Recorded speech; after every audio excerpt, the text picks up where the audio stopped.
Hello friends. ஒரு ஊர்ல பல கோடி சொத்துக்களுக்கு அதிபதியான ஒரு ரிச்சஸ்ட் மேன் இருந்தார். அவருக்கு 3 பசங்க இருந்தாங்களாம். அந்த பசங்க வளர்ந்ததுக்கு அப்புறமா ஒரு நாள் முடிவு பண்ணாராம், எல்லாருக்குமே தன்னோட சொத்தை பிரிச்சு கொடுத்துட்டு அவர் தனியா போயிடலாம் அப்படின்னு சொல்லிட்டு.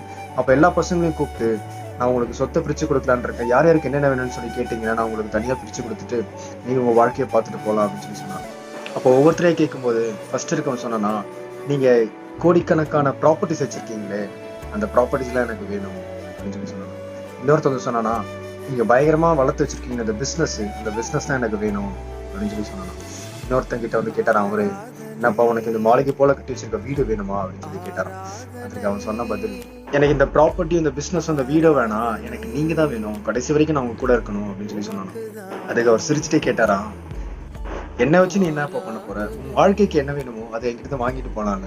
உன் கூட பிறந்தவங்க தனக்கு என்ன வேணுமோ அதை கேட்டு வாங்கிட்டாங்க, உனக்கு என்ன வேணுமோ அதை கேளு அப்படின்னு சொல்லி கேட்டதுக்கு மறுபடியும் சொன்னானா, எனக்கு நீங்க தான் வேணும் அப்படின்னு சொல்லிட்டு. அதுக்கு அவர் எதுக்கு அப்படின்னு சொல்லி கேட்டப்போ, இந்த வீடு, இந்த ப்ராப்பர்ட்டி, இந்த பிசினஸ் இதெல்லாம் சம்பாரிச்சது நீங்க தான். இதுல நான் ஏதாச்சும் ஒண்ணு வாங்கிட்டு போனாலும் நான் கண்டிப்பா சந்தோஷமா இருப்பேன். ஆனா அது கடைசி வரைக்கும் இருக்குமான்னு சொல்ல முடியாது. அது இருக்க வரைக்கும் நான் சந்தோஷமா இருப்பேன், அதுக்கப்புறம் நான் பழைய நிலைமைக்கு திரும்பிடுவேன். ஆனா நீங்க இதெல்லாம் எப்படி கஷ்டப்பட்டு சம்பாரிச்சீங்கன்ற அந்த யுக்தியை நான் உங்ககிட்ட இருந்து கத்துப்பேன்னு சொன்னா, இதோட நான் பயங்கரமான சொத்துக்களை சம்பாதிப்பேன். அதனால இந்த சொத்துக்கள் எனக்கு வேணாம், உங்க கூட இருந்து நீங்க எப்படி சம்பாரிச்சீங்கன்றதை நான் கத்துக்கணும், அதுக்கப்புறமா இதோட பயங்கரமான சொத்துக்களை நான் சம்பாதிப்பேன் அப்படின்னு சொல்லி சொன்னாங்க.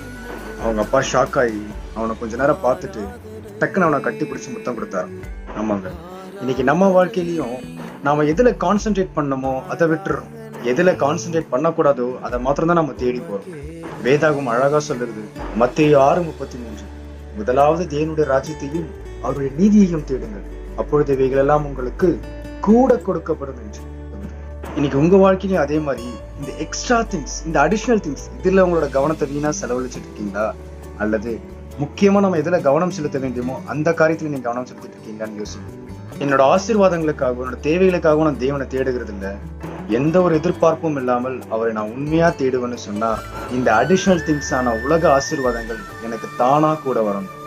தேங்க்யூ ஃபார் வாட்சிங். பாய். என் ஆசை நீர்தானே, நீரின்றி நான் இல்லை, உம் அன்பை விட்டு என்னால் எங்கு செல்லக்கூடுமோ.